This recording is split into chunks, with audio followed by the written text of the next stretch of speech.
Então, gente, a nossa aula de hoje é sobre os povos nativos originais da América. A gente vai falar um pouco sobre os maias e os astecas. Se der tempo, a gente fala também dos incas. Então, quando os espanhóis chegam na América, há um choque muito grande, né? Porque eles vão julgar os indígenas a partir dos seus valores cristãos, dos seus valores europeus, e vão achar que os nativos são bárbaros, são selvagens. E isso é puro preconceito, né? Isso é o que nós chamamos de etnocentrismo. Etnocentrismo é quando nós usamos nossos valores, da nossa cultura, da nossa religião, da nossa forma de ver o mundo, de pensar, para julgar outros povos. Isso é muito comum hoje em dia também. Não é uma coisa só da época dos espanhóis, quando chegaram aqui na América. Quando a gente olha para povos como a China, os árabes, indianos, ou até mesmo povos nativos aqui do Brasil, nós somos descendentes, muito dos elementos culturais dos povos nativos, dos povos originais, indígenas aqui do Brasil, nós compartilhamos, mas ainda assim as pessoas começam a ver esses povos como estranhos, né? Como selvagens, bárbaros, criticam o estilo de vida, os costumes desses povos, né? Então a história nos ajuda, não só a história, mas a cultura em geral nos ajuda a ver que o ser humano ele é plural, né? Existem infinitas formas de ser humano e que nenhuma é melhor que a outra, nenhuma é mais certa que a outra. Então a gente tem que respeitar sempre essas novas formas de ser humano, né? De viver a humanidade. Então vamos falar dos maias. Os maias então são originários da Mesoamérica, da região onde é hoje a América Central, né? Então eles dominavam outros povos também, tinham cidades, eles eram exímios construtores, conheciam muito de engenharia, também noção de matemática muito avançada, tinha uma escrita muito complexa, muito complexa. Eles usavam hieróglifos extremamente detalhados. Na apostila de vocês tem a foto desses hieróglifos em alto relevo. Então, eles também tinham noção de metalurgia, sabiam trabalhar com metais, quer dizer, com ouro principalmente. Eles não conheciam bronze e não conheciam o aço, o ferro, né? Também não, nada disso, mas eles conheciam muito de ouro, trabalhavam com pedras preciosas. Então, só que essa cultura não vai durar para sempre, né? Eles começam a entrar também em declínio com várias civilizações muito avançadas.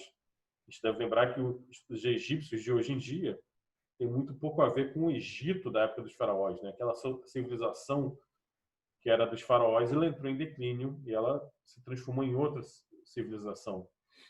Outro povo também que nós sempre falamos muito deles são os astecas. Também um povo que meio que herdou muito da cultura maia. Conheciam também muito de astronomia, faziam aqueles calendários incríveis. Eles tinham uma noção muito avançada de astronomia. E para você entender como se divide as estações do ano, poder planejar a agricultura, é necessário conhecer de astronomia. E os astecas também. Os astecas, eles também tinham uma cultura assim um pouco sanguinária, por causa da sua religião. Naquelas pirâmides imensas que a gente vê no México, com aquelas plataformas, né, com degraus, eles sempre faziam sacrifício aos deuses, eles tinham um panteão, assim como os maias também tinham um panteão de deuses. Eles eram politeístas, tinham vários deuses. E ao deus mais importante, que era o deus do sol, eles ofereciam sacrifícios humanos. Geralmente, esses sacrifícios humanos eram de povos já conquistados, né? Povos mais fracos que pagavam tributo aos astecas. Os astecas capturavam algumas pessoas e a imagem mais conhecida, né, desses rituais era o sacerdote pegar uma faca, né, feita de obsidiana, que é uma espécie de pedra muito amolada. Aliás, é algo tão amolado que até hoje se utiliza essa pedra para você fazer a lâmina dos melhores bisturis. É claro que tem bisturi de aço cirúrgico, mas tem uns bisturis, trabalhos muito delicados que usam essa pedra. Imagina só um pedrão, né, uma faca imensa de obsidiana, o cara abria o peito da pessoa e arrancava o coração ainda pulsando e oferecia ao sol. Você imagina que os espanhóis, quando viram esses rituais, utilizaram isso como desculpa para explorar, escravizar e até exterminar os astecas também. Os astecas também tinham uma espécie de hieróglifo, né, que escreviam também usando imagens, desenhos muito rebuscados também. Também, como falei, que eles eram herdeiros da cultura maia, conheciam muito de astronomia, uma engenharia, tinha uma sociedade hierarquizada, muito complexa, muito desigual também. Então, esses astecas, eles vão... Essa divisão social e esse domínio sobre outros povos será a principal fraqueza dos astecas, porque quando Hernán Cortés ele chega no México, ele vê aquela cidade toda, o que ele faz para vencer os astecas? Os astecas tinham um exército imenso, com muitos guerreiros. O que ele faz então? Ele se associa com aquelas tribos mais fracas que pagavam tributos ao imperador asteca, junta aquela galera toda e vai lutar contra os astecas, né? Ele se aproveita da superstição dos astecas. Os astecas tinham uma profecia dizendo que os deuses deles iriam um dia voltar, iriam voltar e chegar pelo mar. Então, quando os astecas veem os espanhóis chegando em navios pelo mar, montados em cavalos, com um animal que eles nunca viram na vida, o cavalo não é originário da América, com aquelas armas de fogo que fazem barulhos, soltam, eles acham que são trovões, provoca fogo, mata alguém à distância, os caras acham que os caras têm superpoderes, então são deuses. Então eles achavam que aquilo já tinha sido previsto. É uma coisa muito interessante da cultura asteca. A profecia deles não é feita para o futuro. A profecia é feita para explicar o presente. Então, se isso está acontecendo hoje, é porque um dia já aconteceu. Isso é uma coisa interessante que vai confundir a cabeça dos astecas e vai favorecer a conquista dos espanhóis. Aqui na apostila de vocês tem, assim, fala muito sobre algumas curiosidades. Não tem tanta informação assim. Tem mais curiosidades. Fala aqui sobre o jogo da morte asteca, que era uma espécie de futebol que eles jogavam com uma bola. Eu acho que era quase um futevôlei. Era um esporte feito com uma bola de látex, em que eles tinham que acertar uma roda que ficava... Era uma roda construída de pedra, em que os jogadores tinham que usar a cintura para locomover essa bola. Não se usava nem os pés, se usava mesmo era a cintura, como se fosse um vôlei, né? Como se fosse um vôlei, e não se utilizava nem as mãos nem os pés, se utilizava os quadris, e aí eles tinham que acertar um círculo, como se fosse um gol pendurado.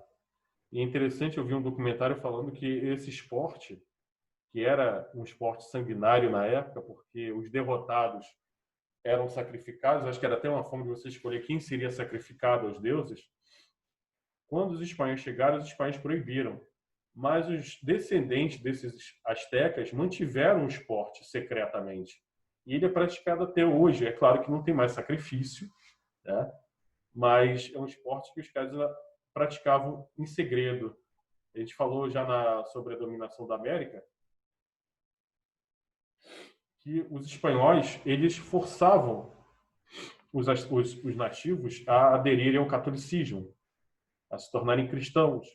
Mas muitos desses nativos, né, desses indígenas, eles fingiam aceitar o cristianismo, fingiam ser cristãos, mas às vezes se reuniam na floresta, na mata isolada, para adorar seus antigos deuses. Então isso é uma coisa curiosa, como a cultura asteca ela foi se mantendo na cultura mexicana também. E hoje em dia a cultura mexicana ela mistura tanto do catolicismo romano, né, quanto de algumas práticas da cultura asteca que permanecem. Por exemplo, a gente saiu alguns desenhos, né, atualmente sobre o Dia de los Muertos do México. Acho que tem 2 ou 3 sobre esse assunto. E uma é da Disney, da Pixar. Com licença. Então, isso aí é uma herança dos astecas, não é cristão. Aquela coisa de pintar o rosto, fazendo aquela caveira, é uma herança asteca, porque tinha uma deusa do submundo que era uma caveira, que eles adoravam também. Então, não sei se vocês já viram também luta livre mexicana, os lutadores usam aquela máscara, também é uma herança da cultura asteca, de usar máscaras. Outra coisa que a nossa apostila também chama atenção é o chocolate. O imperador asteca ele era viciado em chocolate, ele bebia chocolate o tempo todo. O chocolate que é feito da semente do cacau torrado, moído, misturado. Só que é claro que o nosso hoje é um doce, né? Aquela era uma bebida até muito... Eu acho que vocês não iam gostar, que era muito amargo, feito apenas com água e o chocolate triturado. Então, eu gostaria que vocês fizessem atividade. Eu não sei se eu vou postar lista de atividades, né? Porque tem bastante atividade aqui na apostila. Eu gostaria que vocês fizessem para que na próxima semana a gente corrigisse. A gente nunca corrige as apostilas, né? Aí a gente corrige e a gente começa falando sobre os Incas e os povos da América do Norte. Os Incas que são aqui da América do Sul, tá? E que são aqui da região andina, onde é hoje o Peru, Equador, Colômbia, parte do Chile. Então, é um povo totalmente diferente dos astecas. E isso é muito importante a gente conhecer essas diferenças, porque a gente julga que os povos nativos são todos iguais. Os espanhóis tratavam esses povos todos como iguais, como sendo a mesma coisa. Não era. Eram povos muito distintos uns dos outros. Tá bom, gente? Alguma dúvida até aqui? Eu acho que essa matéria é muito fácil até. Não tem muita dificuldade. Algum problema, meninos? Tá, vocês não deixem de estudar. Tá? Façam as atividades. Tragam dúvidas. Professor, qual é a página dos trabalhos?